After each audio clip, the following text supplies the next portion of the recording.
हिंदुस्थानची की पाकिस्तानची. निदा पादरी साहेबांनी उठून स्पष्टपणे सांगितलं पाकिस्तान की कौनसी गझल. आता तो देश स्वतंत्र होऊन काय 50-60 वर्ष झाली असतील, त्यांची कुठली गझल? पहिली गझल या हिंदुस्थानात लिहिली गझल, तेव्हा गझल आपली आहे. आणि म्हणून त्यांनी उर्दूचं वगैरे जे काय मला ते आठवलं आता की, आणि नेमका मुलाखतकार स्वतः आपल्या बरोबर हजर आहे म्हणून मला ते आठवलं. असो हा. आणि गालिब इथला आहे, कांतीकडू पण इथलाच आहे. म्हणून इतर भाषांमधले शब्द पण आत्मसात करायला हवेत हा विचार आम्हाला तेव्हापासूनच पटला होता.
ते रामा गोविंद श्यामा, आणि तो कोणी ते तुर्की असायचं, मग तो आपलं हिंदीच वापरायचं, फक्त मध्ये आपले शब्द टाकायचे. बरोबर आहे. तर अशी झाली उर्दू. दोघीच उर्दूबद्दल फार गैरसमज आहे. उर्दू ही पूर्णपणे भारतीय भाषा हे मुद्दाम या निमित्तानं मला सांगायचं होतं. यशवंत देव साहेबांनी माझी काही गाणी कंपोज केली, आम्ही बऱ्याच वेळा बसायचो. तर ते मला एकदा म्हणाले की तुला मी उर्दू आणि हिंदीतला फरक सांगू का 2च ओळीत. कसं काय 2 ओळीत सांगणार, तर थोडं किचकटच आहे प्रकरण. तेव्हा मी सांगतो 2 ओळीत. त्याने काय सांगितलं कसं की उर्दू और हिंदी में फर्क है तो बस इतना. कितना? उर्दू और हिंदी में फर्क है तो बस इतना. वो देखते हैं ख्वाब, हम देखते हैं सपना. अरे फार सौभाग्य. तशी घे गडे हजेरी असं लिहिलंय. तुला न भेटू शकलो आता, हवी तशी घे गडे हजेरी. खरे सांगतो गझले इतका तुझा जीवनी प्रभाव नाही. क्या बात है, क्या बात है प्रसाद जी. हे मी गमतीत म्हटलंय बरं का.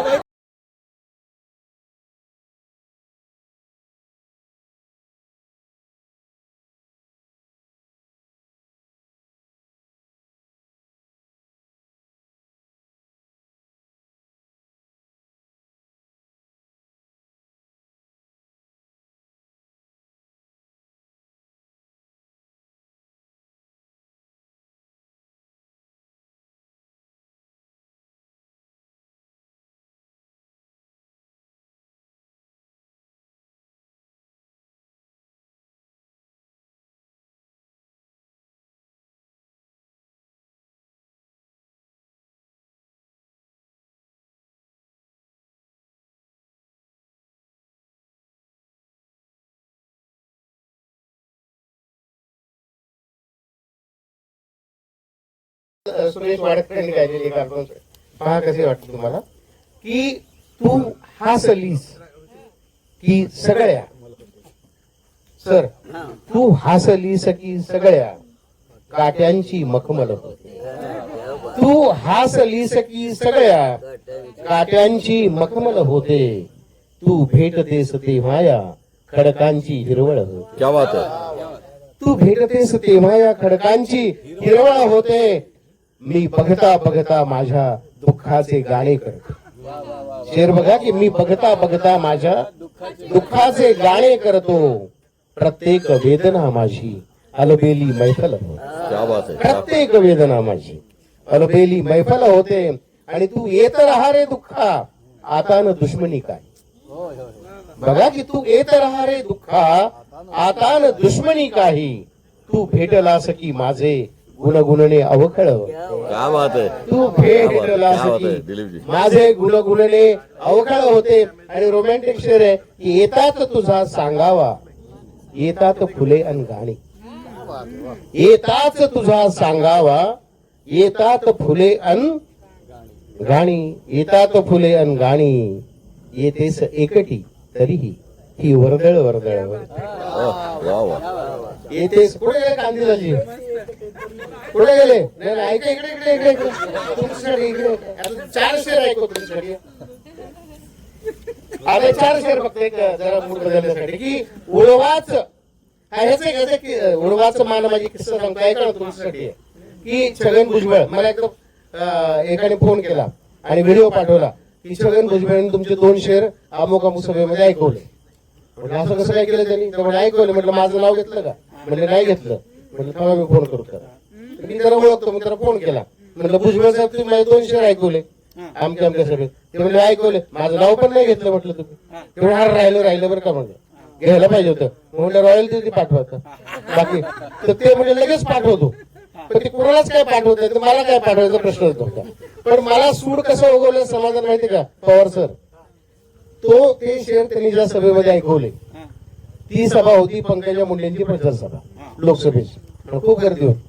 मला इतका आनंद वाटला कारण की त्यानंतर पंकजा मुंडे थोड्या मतांनी पाडल्या. मग मी त्याला फोन केला परत. म्हणलं साहेब तुम्ही मला पैसे नाही पाठवले? हा ते राहिलं म्हणले. म्हणलं तर पाठवूच नका कारण माझ्या शहरात तसाही तुम्हाला काही उपयोग झाला नाही. माझ्या शहरात तुमचा कॅन्डिडेट पडला, मला खूप आनंद वाटला. तुम्हाला दुःख झालं पैसे बिसे पाठवू नका. गमतीचा भाग जर सोडला तर गझलची कोटॅबिलिटी कशी असते, कोण कुठं वापरतं आपल्याला माहिती आहे. की आपला एखादा शेर असतो कोण कुठे वापर, तर ते शेर फक्त 3-4 ऐकवतो.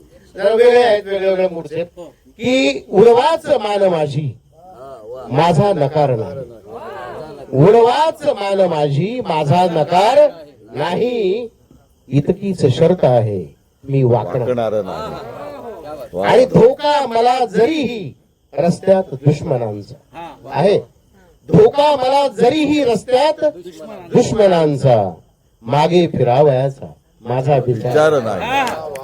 आणि बघा वेगवेगळ्या मूडचे शेर आहेत या गझलमध्ये. विषय बदलतो प्रत्येक शेरात कसा पहा. की मी एवढ्याच साठी सेटल कुठे न झालो. काय कारण आहे? तर आमचे एक आहे तुम्हाला माहिती आहे. ते म्हणे असं नाही चालणार, असं नाही चालणार. ते लगेच चिडले माझ्या. मराठीत कसं, मराठी गझल आहे, मराठी शब्द पाहिजे. म्हटलं ठीक आहे. मी घाबरलो आता एक मी म्हटलं बरं बाबा मी एवढ्याच साठी स्थायिक कुठे न झालो. तर ते मला नाही आधीच बरं होतं, राहू दे असू दे बरे. तर काय होतं की बरेच इंग्रजी शब्द एवढे की आपण उगीच दुस्वास करू नये त्यांचा. की मग सर शेख सरांना म्हटलं तुम्ही आता इथून पुढे कधी भांडायचं नाही की मी इंग्लिश शब्द वापरला, उर्दू शब्द आला चालवून घ्यायचा. तर मी एवढ्याच साठी शेर बघा, मी एवढ्याच साठी सेटल कुठे न झालो, मी एवढ्याच साठी सेटल कुठे न झालो, भिंती छतात माझे घर मावणार. क्या बात आहे, क्या बात आहे. भिंती छतात माझे घर मावणार नाही. आणि प्रार्थना आहे की संपवत सर्व इच्छा कसली उरोन आशा. संपवत सर्व इच्छा, संपवत सर्व इच्छा कसली उरोन आशा, याहून अन्य काही मी मागणार, याहून अन्य काही मी मागणार. इतक्यात जांभई तू देतेस काय वेळ. इतक्यात शेर बरोबर आला की इतक्यात जांभई तू. सर मग तर इतक्यात जांभई तू देतेस काय वेळे, इतक्यात गझल माझी आठवपणार. क्या बात आहे, क्या बात आहे. आणि ही धमकी दिल्यावर आता शेवटचे 2 शेर धमकी दिली तरी सुद्धा बघा. पण हे काळजीपूर्वक ऐका बरं का, काळजीपूर्वक ऐकले तरच हे शेर कळतील. की त्रेतायुगात माझे पूर्वज महान होते. बरं का? म्हणजे आपली सध्याची सवय त्याच्यावरचं शेर आहे की आपण त्रेतायुगाच्या अलीकडचं पलीकडचं बोलतच नाही, सध्याचं अजिबात बोलत नाही. त्रेतायुगात माझे पूर्वज महान होते, त्रेतायुगात माझे पूर्वज महान होते, असल्या फुशारकीवर माझी मदार नाही. क्या बात आहे. असल्या फुशारकीवर माझी मदार नाही. आणि शेवटचा शेर बघा एक नाजूक आहे की सोलून काढले बघ मी कातडे मनाचे. शेर आहे का काळजीपूर्वक. सोलून काढले बघ मी कातडे मनाचे, सोलून काढले बघ मी कातडे मनाचे, आता तुझ्या स्मृतीचा व्रण राहणार. क्या बात आहे. आता तुझ्या स्मृतीचा व्रण, आता तुझ्या स्मृतीचा व्रण राहणार नाही. उडवाच मान माझी, माझा नकार नाही. इतकीच शर्त आहे, मी वाकणार नाही. शुक्रिया. बेखुमार लगे हर तरफ देखो, बिस्मिल जख्मी. कितने बिस्मिल है, हर तरफ देखो, जख्म अपने ही ना गिना करना. क्या बात है. कितने बिस्मिल है, हर तरफ देखो, जख्म अपने ही. ही ना गिना करना. और आदतन वो सितम ही ढाएगा. वाह वाह. आदतन सवय झाला, बाय हॅबिट. आदतन वो सितम ही ढाएगा. आदतन वो सितम ही ढाएगा. आदतन तुम भी सहेलिया करना. क्या बात है. क्या बात है. आदतन वो सितम ही ढाएगा. आदतन तुम भी सहेलिया करना.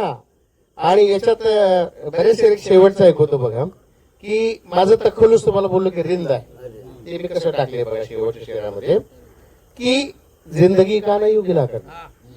जब शराबे भी बेखुमार लगे. हो हो. चढतच नाही साध्या मराठीत, म्हणजे किती प्यायले तरी चढत नाही. ते आहे की जब असं होतं ना. आयोजकाला थंडी पडली. आणि शराबे बरं का, शराब पण नाहीये. शराबे. शराबे किती रम विस्की काय वोडका सगळं टाकलं तरी चढत नाही. जब शराबे भी बेखुमार लगे. आपला मतलब काय, जिंदगी का न यूं गिला करना, दर्द जागे तो हंस दिया करना. जब शराबे भी बेखुमार लगे, रिंद के शेर कुछ पढ़ा करना. क्या बात है. क्या बात है. क्या बात है.